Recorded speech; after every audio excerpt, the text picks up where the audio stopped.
क्या ईश्वर की प्राप्ति के लिए ब्रह्मचर्य और डिसिप्लिन का होना जरूरी है? देखिए, ब्रह्मचर्य के बारे में बहुत से लोगों ने अपनी अपनी तरह से व्याख्या की है। मैं ब्रह्मचर्य का अर्थ समझाते हुए आपका बहुत ज्यादा समय नहीं लूंगा। मैं कम शब्दों में केवल इतना ही कहूंगा कि ब्रह्मचर्य का अर्थ केवल इतना ही मानो कि जैसे आप जिस ब्रह्मांड में रह रहे हो, उस ब्रह्मांड की प्रकृति क्या है, उसके गुण क्या हैं। अगर आप इस ब्रह्मांड की प्रकृति और उसके गुण के अनुरूप चलें तो इसे ब्रह्मचर्य कहते हैं। या दूसरे शब्दों में इसे ऐसे भी समझ सकते हैं, जैसे ब्रह्म का चरित्र जो होता है, उस चरित्र को फॉलो करना, वही ब्रह्मचर्य है। हालांकि केवल शारीरिक संबंध बनाने से दूर रहना, दिस इज नॉट ओनली ब्रह्मचर्य। ब्रह्मचर्य में बहुत सारी चीजें आ जाती हैं, बहुत सारे नियम हैं। हाँ, उनमें से एक फिजिकल होना भी है, लेकिन अगर वह फिजिकल होना केवल संतान की उत्पत्ति के लिए है तो इससे ब्रह्मचर्य खंडित नहीं होता। लेकिन वहीं इसके उलट, अगर कोई स्त्री पुरुष केवल आनंद के लिए शारीरिक संबंध बनाता है, तब वह भोगी कहलाता है, वह ब्रह्मचारी नहीं है। लेकिन एक काम वासना शारीरिक संबंध बनाना, यह ब्रह्मचर्य का एक छोटा हिस्सा है। ब्रह्मचर्य का पालन करने से आपको अनेकों फायदे होते हैं, जिसमें कि कुछ तो शारीरिक तल पर हैं और कुछ मानसिक तल पर। और इससे आपकी आध्यात्मिक गति भी अच्छी होती है। परंतु इसका मतलब ये नहीं है कि जो व्यक्ति ब्रह्मचर्य का पालन नहीं करता या जो इसके डिसिप्लिन फॉलो नहीं करता, उसे कभी ईश्वर की प्राप्ति नहीं हो सकती।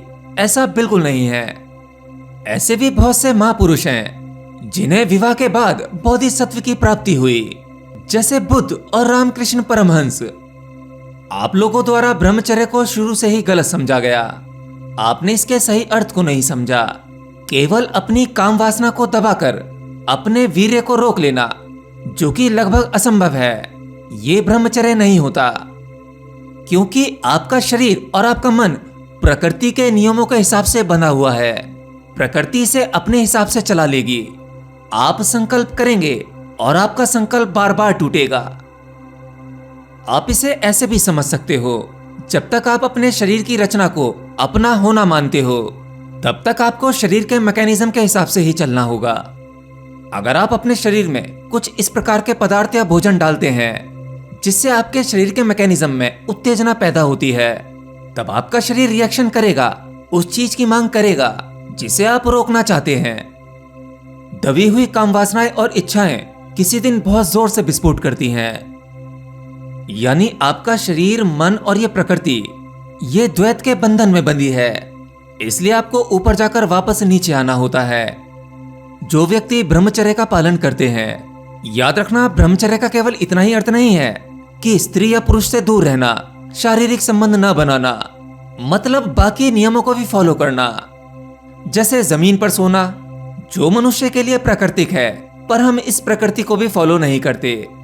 दूध का या दूध से बनी चीजों का सेवन ना करना, तामसिक भोजन ना खाना, यानी इस प्रकार का भोजन जो आपके अंदर उत्तेजना बढ़ाता हो, वो आपको नहीं खाना है। केवल सात्विक भोजन, बिल्कुल सादा भोजन, जो अधिक चटपटा ना हो तथा उसमें लहसुन प्याज ना हो। प्रातः ब्रह्म मुहूर्त में उठना और सूर्य ढलने से पहले भोजन कर लेना और उसके बाद सो जाना। मतलब कुछ इसी प्रकार से जैसे प्रकृति जीती है, प्रकृति का सिस्टम या उसके नियम काम करते हैं। मतलब अगर कोई व्यक्ति इस तरह से जीता है तो वह ब्रह्मचर्य का पालन करता है, और ऐसे व्यक्ति को निश्चित ही उसका फल मिलता है। उसकी आध्यात्मिक गति तेजी से आगे बढ़ने लगती है, बुद्धि के तल पर उसका विकास होता है, शरीर स्वस्थ रहता है तथा उसकी आयु बढ़ती है। तो पूर्ण ब्रह्मचर्य का पालन करना आज के समय में बहुत मुश्किल है। लेकिन जो ब्रह्मचर्य का पालन कर लेते हैं तो ये उनके लिए बहुत अच्छी बात है। परंतु वो लोग जो ब्रह्मचर्य का पालन नहीं करते, फिर भी उनमें परमात्मिक प्यास गहरी है, तो चिंता मत करो। परमात्मा सबके लिए एक समान है। वहां तक पहुंचने के कई मार्ग हैं। आप दूसरे मार्ग से भी उस परमात्मा तक पहुंच सकते हैं। यानी जरूरी नहीं कि अगर आपको मोक्ष चाहिए तो आपका ब्रह्मचारी होना आवश्यक है और सभी डिसिप्लिन फॉलो करना आवश्यक है, क्योंकि ब्रह्मचर्य और डिसिप्लिन, ये दोनों ही चीजें आपके शरीर से बंधी हुई हैं, परंतु वह परमात्मा इन सब के पार है। यानी अगर आप उसे शरीर से खोजने चलोगे तो कभी नहीं खोज पाओगे। किसी विशेष प्रकार की विधि विधान से खोजने निकलोगे, वह तब भी नहीं मिलेगा। अपने भीतर जाकर मन से खोजोगे, वह तब भी नहीं मिलेगा। उसके लिए तो आपका पूर्ण मिटाव होना चाहिए। जब ये आपका शरीर इसमें रहते हुए इसका ना होना हो जाता है, मन की अब्सेंट हो जाती है, आप अपनी सभी भौतिक और सूक्ष्म परतों को पीछे छोड़ देते हैं। मतलब जब कुछ नहीं बचता तब केवल परमात्मा रह जाता है। और अगर आप डायरेक्ट ब्रह्मचर्य का पालन करने चलेंगे तब आप कभी भी सफल नहीं हो पाएंगे। असल में आप शुरुआत गलत करते हैं। आप ऐसा सोचते हैं कि मैं पहले ब्रह्मचर्य का पालन करूं, सभी डिसिप्लिन को फॉलो करूं, सुबह ब्रह्म मुहूर्त में उठूं तथा अपने खान पान का ध्यान रखूं, तब मुझे परमात्मा की प्राप्ति हो जाएगी, मुझे परम मुक्ति मिल जाएगी। नहीं, आप चोट गलत जगह कर रहे हैं। असल में आपको डायरेक्ट उस परमात्मा को साधना चाहिए। जब आप पूर्णतः अपने आप को उस परमात्मा पर समर्पित कर देते हो तब आपकी सभी चीजें अपने आप संतुलित हो जाती हैं, सब कुछ स्वतः ही बैलेंस हो जाता है। जब आप अपने शरीर के माध्यम से अपने मन को परमात्मा में रमा लेते हो, जब आपका मन परमात्मा में रमता है तब आपका मन उस परमात्मा में ही खो जाता है। अब जरा इसे गहरे में उतर कर देखें। जब आपका शरीर और आपका मन, जो आपको संसार की सभी वस्तुओं में, किसी भी स्त्री पुरुष में या काम वासना में फंसाए रहता था, ये दोनों तो परमात्मा में डूब चुके हैं, अर्थात इनकी अब्सेंट हो चुकी है। अब रास्ता क्लियर है। आपके भीतर जहां काम वासना के विचार आते थे और उन विचारों के आने के बाद आपका शरीर प्रतिक्रिया करता था, रिएक्शन करता था, यानी आपकी बॉडी पूरी तरह से गर्म होने लगती थी। आप कैसे भी करके संभोग में उतरना चाहते थे, तो मन का वह डिपार्टमेंट अब वो तो वहां है नहीं। जब वह वहां पर नहीं है तो ऐसे विचार भी नहीं आएंगे।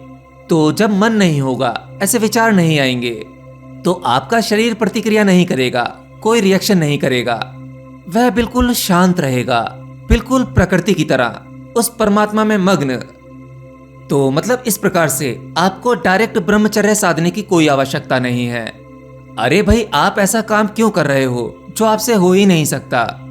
आपका मन, शरीर और ये प्रकृति होने ही नहीं देगी। आप जितनी बार भी अखंड प्रतिज्ञा लेंगे, आपकी वह प्रतिज्ञा मन के वशीभूत आकर टूटेगी ही टूटेगी। हाँ, आप जितने भी दिन इससे साध पाएंगे उतने दिन का फल आपको जरूर मिलेगा। परंतु अगर आप सदैव के लिए काम वासना से मुक्त होना चाहते हैं, ब्रह्मचर्य का पालन करना चाहते हैं, तो आपको सही जगह काम करना होगा।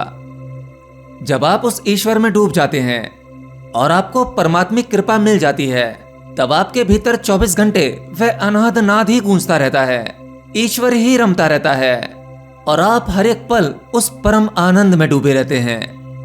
और जिसको परम आनंद मिल गया, फिर उसके लिए स्त्री पुरुष का सुख कुछ भी नहीं है। ये काम वासना बिल्कुल तुच्छ है। जिन्होंने ये स्वाद चख लिया, इसे तो केवल वही जान सकते हैं। स्वामी विवेकानंद पहले ब्रह्मचारी नहीं थे। वह पहले ईश्वर की खोज में निकले, फिर ध्यान प्रयोग किए, उसके बाद ईश्वर के आनंद में डूबे। अब ब्रह्मचर्य पालन करने जैसा उनके जीवन में कुछ नहीं रहा। वह तो स्वतः ही सद गया। और होता भी ऐसे ही है। जब आप उस सत्य की राह पर चलेंगे, परमात्मा पर पूर्ण समर्पण होगा, आप बिल्कुल सहज हो जाएंगे। तब आपके लिए ब्रह्मचर्य साधने जैसी चीज नहीं रहेगी, वह स्वतः ही सद जाएगा। बस उस परमात्मा के सम्मुख आ जाओ। और इसीलिए मैं आपको कभी भी डायरेक्ट ब्रह्मचर्य साधने की कोई विधि नहीं बताता, क्योंकि वह काम करेगी ही नहीं।